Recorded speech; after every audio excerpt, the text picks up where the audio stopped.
Rosie. She's totally ignoring me. Rosie. Rosie.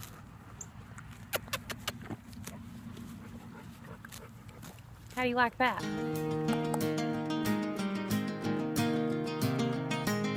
Hey guys, I am just going to do a quick video to kind of give you an update on some of the things that have been happening. Nothing really major, honestly. Nothing really major. Still haven't found anybody to till me a garden. I really need that to happen pretty soon, because I definitely need to get more things in the ground. Let's see. Someone gave the kids a horse saddle. Actually, it's like a really small saddle, but it's still a little too big for a pony. It's a little big on her, but for them to just literally be led around the yard a couple times, it's perfectly fine. Winter's rolling in horse manure. Winter, come here. Come here. Stop rolling in cow poop or horse poop. That's disgusting. She eats it too. Hi. We went to the feed store today, me and Winter.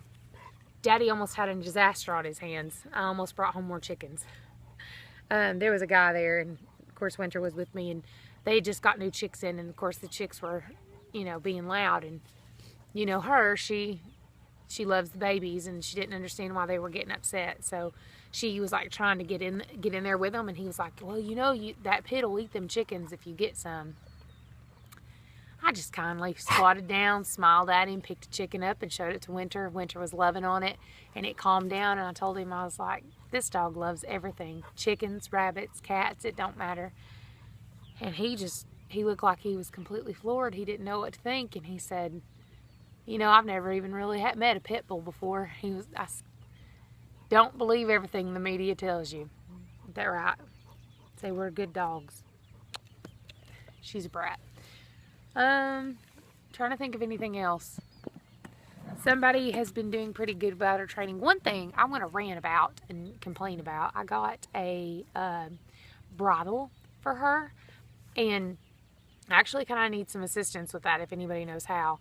The head stall on it is a little too long, and so that the bit kind of dangles. Everything else fits everywhere else. It just dangles the bit too low.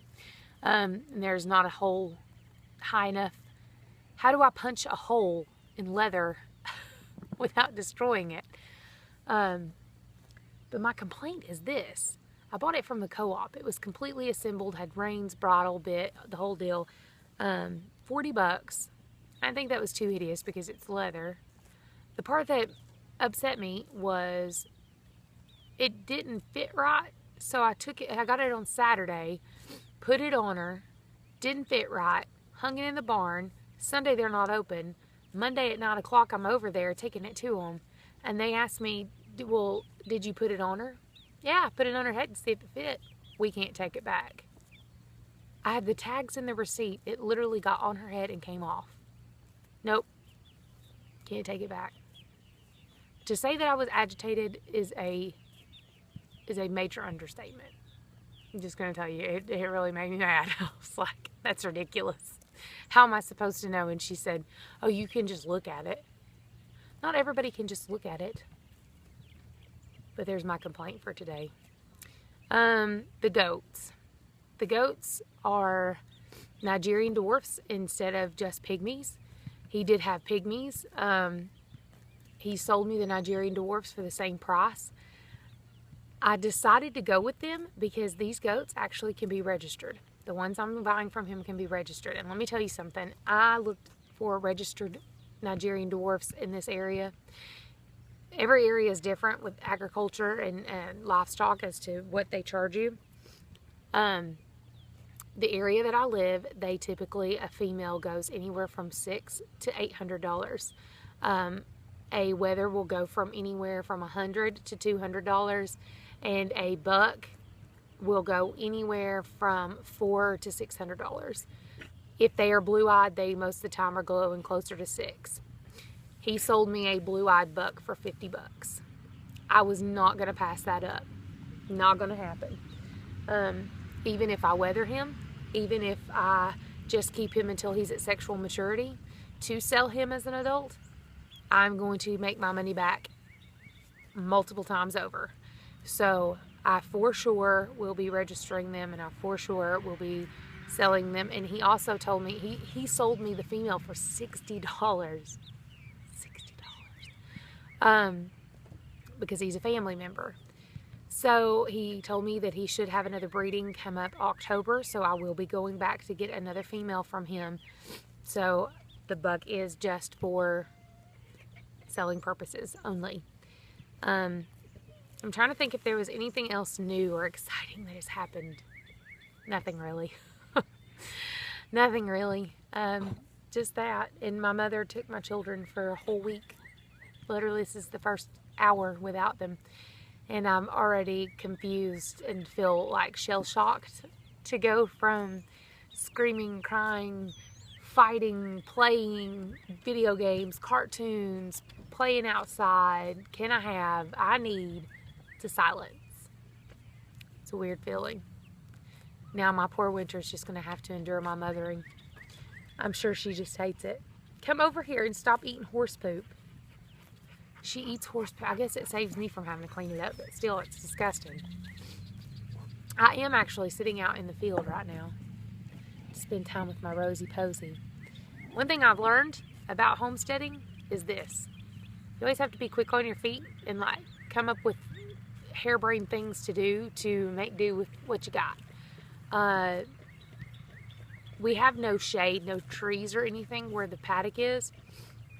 And they can go in the barn for shade, but it's stuffy in there. So the people that had lived here before had some clotheslines up, and they're concreted into the ground. So I just left them and thought, you know, I can tie an animal to it if I needed to, like a goat for milking or the horse to tack up or, you know, what have you. Found an old sheet, tied them up some shade. They seem to like it. They've been under it most of the day because we went from 60 degrees to 85 degrees in a 4-day space of time. So, welcome to East Tennessee. 1 minute it's its first official day of spring and it snows outside. The next minute it's immediately summer. Like it goes from winter to summer. There is no spring. There's no warm, cool weather. There's just hot or cold. That's it. That's pretty much all I can think about right now to ramble on about. Told you about the goats, told you about Winter's story, about the old man who learned a very valuable lesson. He actually said he's never seen one, but if all pits were like Winter, he would get one. And I can't say that all of them are, but most of what I've met are. I'm also getting impatient about the laying. That's something else I've learned about homesteading. Patience. Patience, patience. Everything takes time. Nothing just happens. Gardens, you don't plant it, go out the next day and have fruits and vegetables. You don't buy chicks and 2 days later you got eggs. It's just a slow process. And when you come from a microwave generation, it's a learning experience to learn to slow down, to chill out, and to let things happen naturally. Trinket. She's so cute. But anyway, I'm going to sign off now and tell you guys I love you. Thanks for all the new subscribers. Thanks for the people who have been along this whole time listening to me yammer on forever about absolutely nothing and a whole lot of everything. And I hope you like this. Share and subscribe, do the whole thing, and have a good night, guys.